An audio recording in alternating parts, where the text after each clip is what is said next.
महाभारत की कथा के अनुसार पांचों पांडव, द्रौपदी और एक कुत्ता भी उनकी स्वर्ग यात्रा में चल रहा था।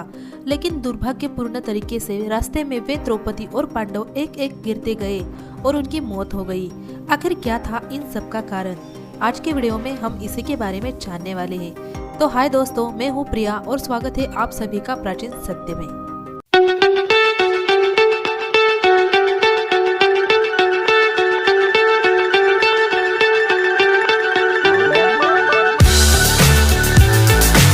महाभारत के पहले कुरुक्षेत्र में खड़े अर्जुन जब अपनों से युद्ध लड़ने की बात सोचकर विचलित हो जाते हैं तो अर्जुन को समझाते हुए श्री कृष्ण यह श्लोक कहते हैं। इसमें वह बताते हैं कि जब जब धर्म का पराभव होता है तब तब मैं धर्म की स्थापना के लिए अवतार लेता हूँ। श्रीमद् भगवद गीता में अर्जुन को धर्म का सार बताकर श्री कृष्ण अर्जुन को युद्ध के लिए तैयार करते हैं। अंततः युद्ध में धर्म की स्थापना के लिए लड़ रहे पांडवों की विजय होती है और कौरव मारे जाते हैं। युद्ध की समाप्ति के बाद धर्मराज युधिष्ठिर राजपाट संभालते हैं। 32 साल तक राज करते हैं। इसके बाद वह अभिमन्यु के पुत्र परीक्षित को राजपाट सौंप देते हैं। मुनि व्यास की आज्ञा से राजपाट त्याग कर द्रौपदी समेत पांचों पांडव मोक्ष की तलाश में निकल चले। यात्रा के लिए उन्होंने सुदूर दक्षिण से लेकर उत्तर तक हर एक देव स्थान पर जाकर पूजा अर्चना करने का फैसला किया। जब वे उत्तर भारत के स्थान, जिसे आज के समय में उत्तराखंड कहा जाता है, वहां पहुंचे तो उनके साथ एक कुत्ता भी आ गया। वह भी आगे चलने लगा। सभी ने उसे भी अपने साथ ले लिया। वे बद्रीनाथ के करीब पहुंचने ही वाले थे कि इंद्र का रथ उन्हें स्वर्ग ले जाने के लिए आया। हालांकि रथवान ने एक शर्त रखी कि इसमें कुत्ता नहीं जा सकता है। इस पर सभी ने रथ में चढ़ने से ऐतराज कर दिया और पैदल ही स्वर्ग के मार्ग पर आगे बढ़ चले। कहते हैं कि सभी ने तय किया था कि वे सशरीर ही स्वर्ग जाएंगे। बद्रीनाथ से आगे बढ़ने पर सभी जन सरस्वती नदी के उगम स्थल पर पहुंचे। तब तक द्रौपदी बेहाल हो चुकी थी। उन्होंने नदी पार करने में असमर्थता जता दी। इस पर भीम ने तरकीब निकाली और एक बड़ी सी चट्टान उठाकर नदी के बीच में डाल दी। इससे बने पुल से होकर द्रौपदी समेत सभी सरस्वती नदी पार करके आगे बढ़े। मान्यता है कि माना गांव में सरस्वती नदी के उगम पर बना पुल वही है जिसे भीम ने चट्टान डालकर तैयार किया था। वहां के लोग आज भी इस पुल को भीम पुल कहते हैं। यहीं से कुछ दूर हिमालय की तरफ बढ़ते हुए द्रौपदी लड़खड़ाकर गिर गई और उनकी मौत हो गई। यह देखकर सभी आश्चर्यचकित हो गए। दुख से भरे सभी लोगों को यह समझ नहीं आया कि आखिर क्यों द्रौपदी उनका साथ सबसे पहले छोड़कर चली गई। आखिरकार भीम ने युधिष्ठिर से पूछा कि द्रौपदी ने तो कोई भी पाप नहीं किया था, फिर क्यों वह हमारा साथ छोड़कर चली गई।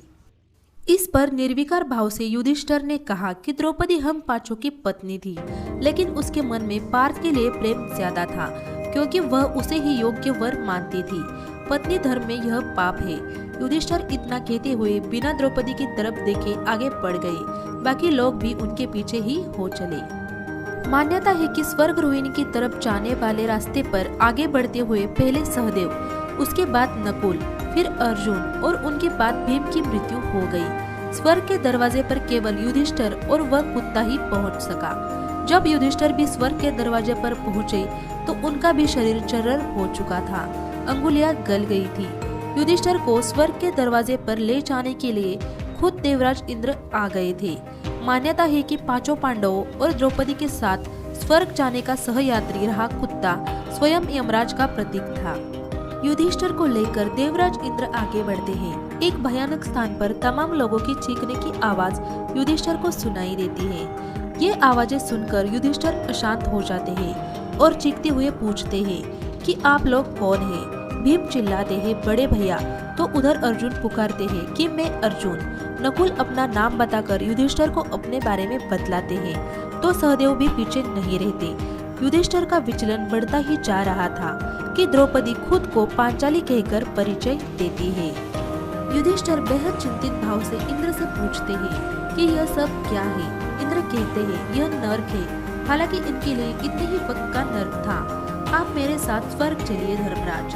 आपके प्रियजन भी वहाँ पर पहुँच गए हैं। अब आपको भी इतने वक्त के लिए नर्क में आना ही था क्योंकि एक पाप के भागी तो आप भी थे। इस पर युधिष्ठिर ने पूछा कि मेरे भाइयों के क्या पाप थे? उन्होंने तो हमेशा ही धर्म का मार्ग चुना था। इंद्र ने कहा कि आपने अगर द्रौपदी के भाव जाने तो क्या आप अपने भाइयों की भावनाओं से अपरिचित थे? युधिष्ठिर को अपने प्रश्न पर शर्मिंदगी हुई।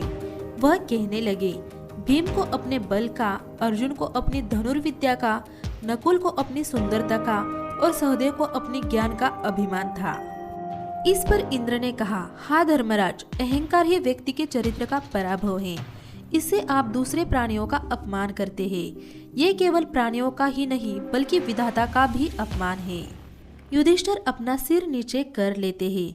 हालांकि इसके बाद जब वह इंद्र के साथ स्वर्ग पहुंचते हैं तो न केवल द्रौपदी समेत बाकी भाई वहां दिखते हैं बल्कि कौरव भी स्वर्ग में बैठे मिलते हैं। कुंती, माद्री, गांधारी, धृतराष्ट्र, भीष्म और सभी लोगों से उनकी मुलाकात होती है। सभी को देखकर युधिष्ठिर प्रसन्नचित्त होते हैं, लेकिन कौरवों पर निगाह जाते ही उनकी हंसी मंद हो जाती है।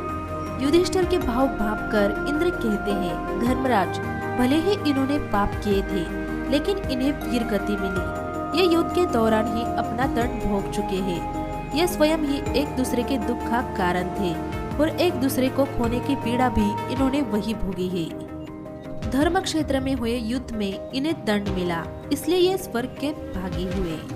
तो दोस्तों, आई होप आज के वीडियो में आपको सही से जानकारी मिली होगी।